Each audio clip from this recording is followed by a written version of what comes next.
class. Welcome to Art Appreciation this week. We're just going to go over a little review of last week to remember where we've been, and then it'll help us with where we're going. We used Surrealist art last week. We learned first about the Surrealist movement and how it's an unconscious mind kind of image and something that people use to describe things that are otherworldly. And so this was a movement that started in the 1920s, and we specifically looked at M.C. Escher's drawing Relativity and how all the different perspectives, value, contrast, things like that helped us to understand this image a little better. And so again, we need to talk about the elements of art and design, and those include line, value, structure, and how they play out in ways within the composition to help us understand what's going on. Also, principles of art and design, and this is how we use the elements, the tools, to help us create more interesting images with a lot more of a story behind them. Also, we learned about perspective last week, or we brushed up on it, and then it also played out in how we were able to understand this image and this paradox with all the different perspectives involved. This week, we're going to look at some images, and so some of the elements of art and design that I want you to look at specifically are going to include space and how space is created using shapes. Also value, and this is going to be the darkness or the lightness of the colors that the artist is using. Also color, so this is going to be red, yellow, green, things like that that give depth and life to the images. Some of the principles of design that we're going to need to look at specifically this week are pattern, contrast, emphasis, and movement. And so pattern is going to be the way in which the similar pattern, the similar image repeats itself and how it adds to the image. Contrast is just things that are like basically paradoxically different. Emphasis, this is going to be things that are maybe darker or lighter depending on the background of the image. And then rhythm and movement, the way that the story kind of shows action. So this week, we're going to talk about Surrealism again, and the artists that we're going to talk about today are René Magritte and Salvador Dali. René Magritte was a Belgian artist, and Salvador Dali was from Spain.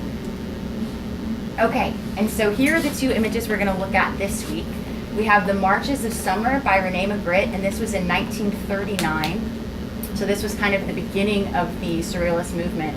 And then we've got Head Exploding by Salvador Dali, which is 1951, so 11 years later, a little bit later.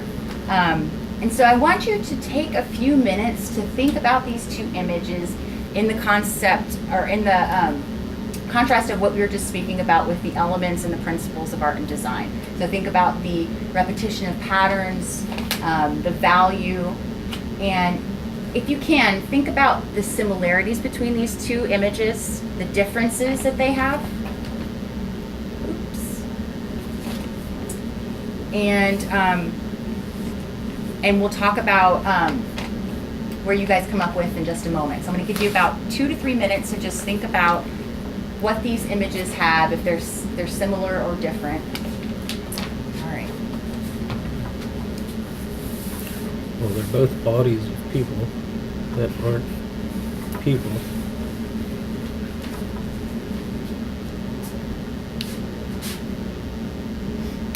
Yeah, there's sort of that like organic side to it, but it's also this really geometric blend in with it.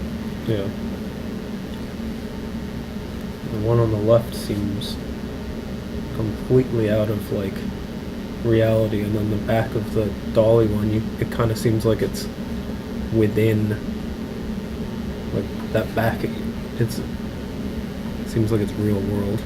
Mm-hmm. Whereas even with the clouds and the sky is cubed, it's kind of completely takes you out of it with the other one. Yeah. But they're both using like the human body as like an anchor point. Right.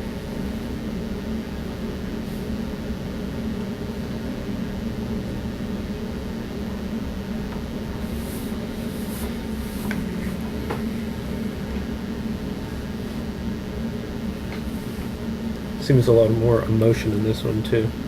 On the right side? On the right side to me. More human element than just an examination of the human form. But what do I know?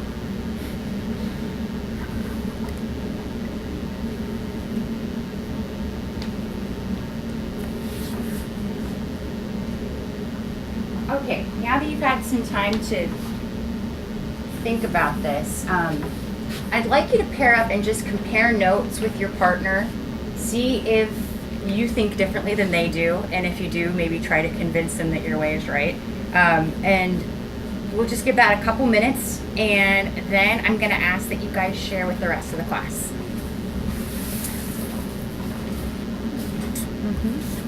Yes. We're not actually reading this right now, are we?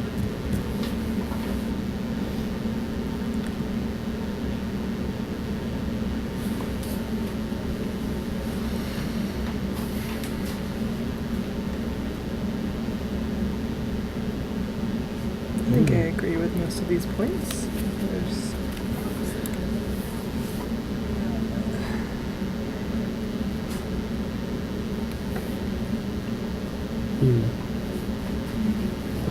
subject is in body.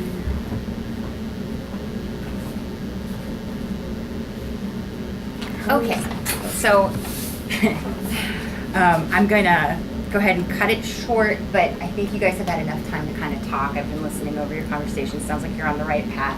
So I'd like for you guys to share what you came up with. Ben, can you tell me what the subject of these two images is? They're both the human form made up of different things. Perfect. Okay. And then, Tia, what are some similarities that you guys found between the two images? We agreed that they were both set in space by their surroundings using the contrast created with value. Perfect. Okay, so we've got a lot of dark space here behind the human-like form in dollies, and here you have a lot of light, but yet this background way back here kind of sets it out. So in both of these, you can tell that they're in a large space, but they're obviously the foremost subject in both. Perfect. Okay. Ben, do you have any more similarities that you guys found?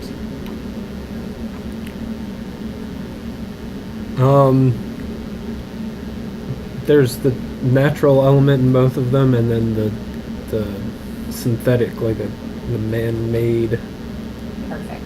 kind of element as well. Okay. So this one, it seems like this is almost maybe a sculpture, the way that the arm is broken off here. So this more looks like something that's maybe made out of plaster, whereas this is maybe something more human-like. Again, it's just a piece, but that's kind of how this surrealist art works. And like you said, we've got human form here. It looks kind of wiggly and wobbly like skin and human tissues do, but then you've got a chest of drawers coming out of the chest of the human. Good noting there. Okay. Tia, did you notice anything about the perspective in this piece, or both of these pieces? The Dali painting has a very clear one perspective up in the top right corner, and I'm not sure about the one on the left. It's kind not of as hard. directed. These Yeah. cubes kind of make it hard, but if you look the way that these angles are moving this way, you've got kind of like a 1 point back here almost. But yet the mountain ridge kind of moves along. Yeah, they're really playing with perspective with the sky cube sort of breaking your assumption about which way you're supposed to look. Right, and the depth of it and how far or close those clouds may be. And those are almost like the most natural thing in the picture almost. Let's see here. Ben, did you notice any other similarities between the two pictures? They definitely use a lot of cubed shapes. Okay. So we've got these weird earth Yeah, cubes, sky cubes. And then the drawers are pretty square on the other side. Perfect. Yeah. And these are from a side view even. So, well, these guys too. So that's, yeah, they're playing with these kind of like fluid shapes against these hard boxy frames, juxtaposing the two. Tia, did you see any other similarities between the two? Yeah, both of them use a background to give depth to the image. So, like for example, on the right side, if there wasn't that little scene of, it looks like a street, Yes. you would just have a body in a room and there Right. would be no perspective on it. So. Yeah, that's one of the weirdest parts because it's almost like he's aiming directly at him, and it's the value of the the colors here that kind of give you the essence of this being down a hallway. Great, yeah, and they do have this wide space behind them, but that's a very interesting element in the dolly picture. So how about differences? Ben, what did you notice as some differences between these? In the backgrounds, kind of what we were saying, but totally different.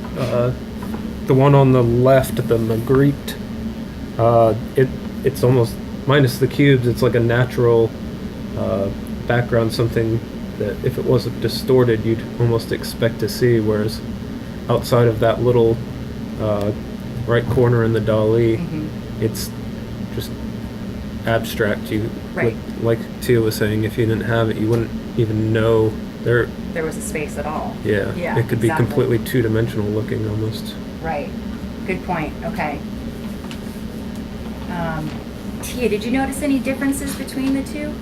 Yeah, when we talk about the detail and the definition, there's a lot of definition, especially in the background of the mountains of the Marguerite painting and the clouds, but on the right, it's the Yuma has almost all of the definition, and the background is there, but it's not as defined. Right. It's almost like you kind of know what's going on back there, but it's so out of the picture that it's almost insignificant.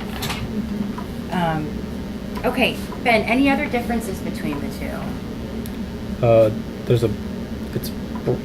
Magritte is bright and colorful, which kind of falls with that natural, like, outdoors, whereas the dolly is almost monochrome with shades of brown. Yep. Yeah, and so it kind of gives a different mood to each, where this one is bright and sunny and outdoors and airy, and this one is kind of a scary, dark hallway or closet. Alley, yeah, exactly. Okay, perfect. So as we've been thinking about surrealism this week and knowing that it's basically the flow of unconscious thought, do you think that these two images both represent surrealism? Yeah, I mean, there's maybe tiny throwbacks to still lifes or something like that, but it's not something that can be replicated or is any, element of reality. Yeah, exactly, like this. Hopefully you'd never see this in real life or this. Okay, perfect. And so we went over some similarities, the differences, and you guys were able to use elements and principles of art and design to kind of break those puzzles apart into their smaller components that are a little more digestible. So that was basically all we're going to do for today. You guys, again, were able to look at the elements and the principles and use those in the Rene Magritte and the Salvador Dali images. Next week, we're going to continue with surrealism, and we're going to look over some paintings from many artists. We're going to look at a lot of Dali's paintings. He's got some really cool ones with elephants. And we're going to create our own art using collage. So we're going to take magazines, cut out images, and we're going to create our own surrealist works. So I look forward to seeing you guys next weekend. Thank you.